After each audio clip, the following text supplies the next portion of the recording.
Hey, Grand Rising, Grand Ascension. This video is Jake versus the State on TikTok. Y'all go over there and check them out. Uh, Pretty good damn videos. This one right here, because some of y'all know that me and a few of my people I grew up with, we went to Mount Hebron Middle School. Buzz Aldrin and a number of other individuals went there, and a lot of y'all remember some of the quotes and sayings. That he had seen evil in Antarctica. He had a heart attack, whatever made him see it, the scientists and everything else, the special op guys. And, well, I want you to have a listen and share your thoughts. Yeah. And I want to say this. What I've said in the past and what I stand right now, it stands. It will never change. I don't know how anybody could be complicit to the world, this world of lies, come across me and then act as if it's irrelevant. Well, everyone has a choice. Okay? All right? Everyone has a choice. I got my hair, all my hairs are turning white on my arm. Anyway, have a look. Please share your thoughts. See, my surrogate mother was Viola Armstrong. She had a son named Neil. Oh, really? As you know, the story goes, he went down to Antarctica, had a heart attack, stroke combo, and came back. And then there was stuff on the internet. And I had to look at Buzz and ask him, Buzz, what happened down there, Bud? Buzz did say one thing, and it just stuck in my head. It's the way he said it. He just said, we thought out things we shouldn't. And if Buzz saw something, I don't know what it was, but it was enough to give the man a heart attack. So if there are beings down there, I would think these beings never planned on us. They've been there, they came in millions of years ago. They've been under ice for millions of years. I don't think they were expecting us. Let me ask the thing about Buzz Aldrin, that there was this very cryptic tweet that came out during his stay down there. He said, "We have seen the faces of evil and we're all in danger." And this is right before he had his heart attack.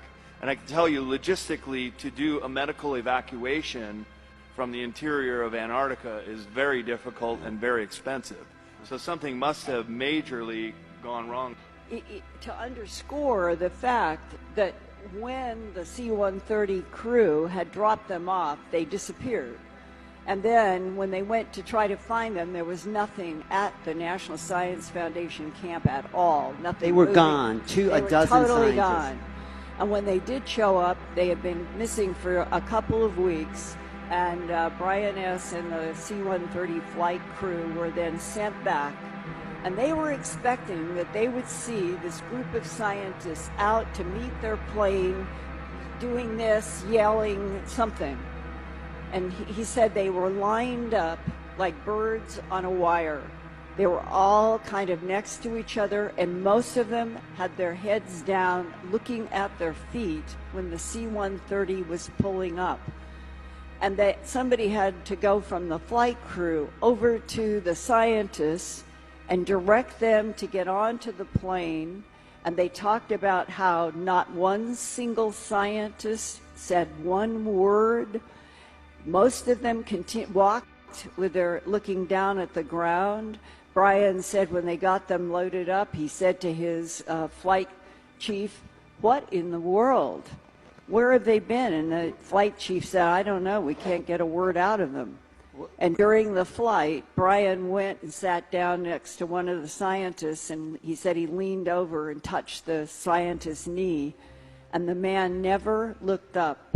And he said, it was as if we were dealing with 12 or 15 people who had suffered post-traumatic shock syndrome, that they were unnaturally frozen in their position and no speaking, and that they all looked afraid. That one of the SEALs that I have talked to that is not in the video said that as they walked for a mile or 2 miles into these very strange created architectures, they reached a point where something started coming through the walls out into the air.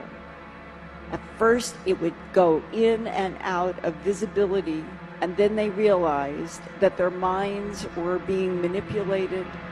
And then when they could see it clearly, and it was coming in and out like a television signal in the air, it appeared to be covered with scales, like an armadillo, the surface of an armadillo. And he said, when you are face to face with something like that, and you are trained in military to kill, but you're dealing with something you've never seen, and it can go in and out of visibility, and you know that your mind is being taken over by something that you are fighting.